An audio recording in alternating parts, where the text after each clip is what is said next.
Yeah, so I should have mentioned, I forgot before we started that video, that was a fan-made video that used just a collection of kind of period-appropriate commercials, and a lot of them were sort of for tech gadgets of the time, though also toothpaste, because, I don't know, good oral hygiene. I think like that, there's like a Pepto-Bismol, like they're Right. like highlighting sort of the computer technology and modeling at the time, I think. Maybe that's what it is. That's a good point. Yeah. It really did take me back in terms of like the low res Right. and the very like VCR quality. It had the crackle lines. Yeah. On the tracking. Yeah. Yeah. Yeah, very melancholy song. And like it doesn't really cast computer dating in a good light, you know. No, and I think it's just just this concept that I think feels very contemporary. Just this idea of feeling alone and isolated while also surrounded by this technology that should be able to connect you to other people.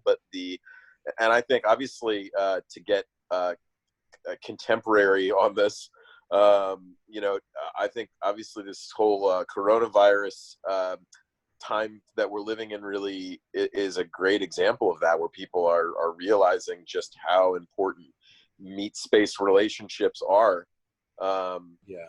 and just how incomplete social media and and Zoom and all of these things are. And it's just kind of like, oh geez, if this is the best we can do, this is what we'll take. But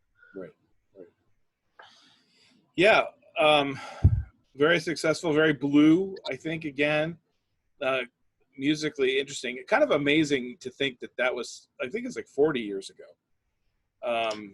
81 would have been 40 years ago. Yeah. And like, I don't know, you tend to think, I still tend to think of electronic music as being newer, but. Well, that's the thing. I mean, these guys' first album came out, I want to say it was in 75, maybe. So, I mean, 45-year-old electronic music. Yeah, it's insane. I mean, I remember once, you'll remember this maybe, there was, we used to be during the summer, there would be people come and do talks at our church. Yes. Like there was like a magician came one time, and we would show movies. And once a guy came and he brought a sampler, and like his cool magic stunt was that he our dad went up, who was the pastor, and he like sang a note and he sampled it into the keyboard. Jamming on the one. Do you remember this?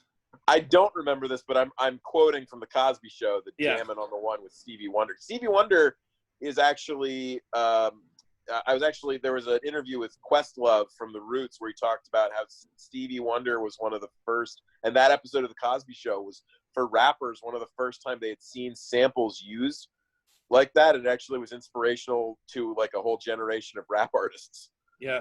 According to Questlove. So that was just an interesting. It's really, it's fascinating. I'm just thinking samplers were like a magic trick in like the early 90s for us. Right. So like, That's right.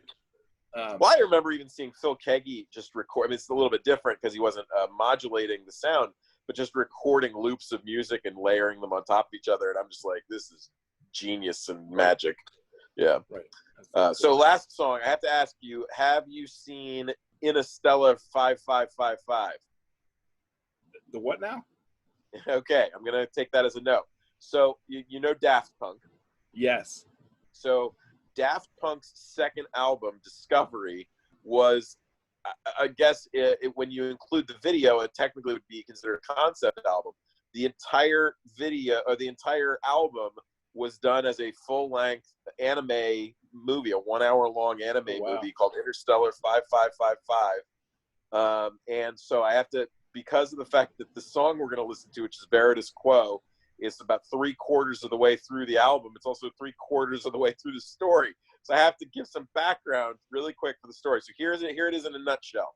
There are these aliens. They're blue-skinned aliens. They're in a band, and their song is wildly popular on their home planet. They are kidnapped, taken to Earth, And I just love how serious you are as you saying this nonsense to me. It's not nonsense. It's a wonderful movie. It's Bible. They're transformed to look like humans. Okay. And so those will be the human characters that you will see. The little guy is the drummer. The two Caucasians are brother and sister, and then the other guy, I don't remember what he plays, but anyway, so they, however, were followed by sort of a either a detective or a private investigator from their home planet. They were mind controlled to basically play music and make an American or a human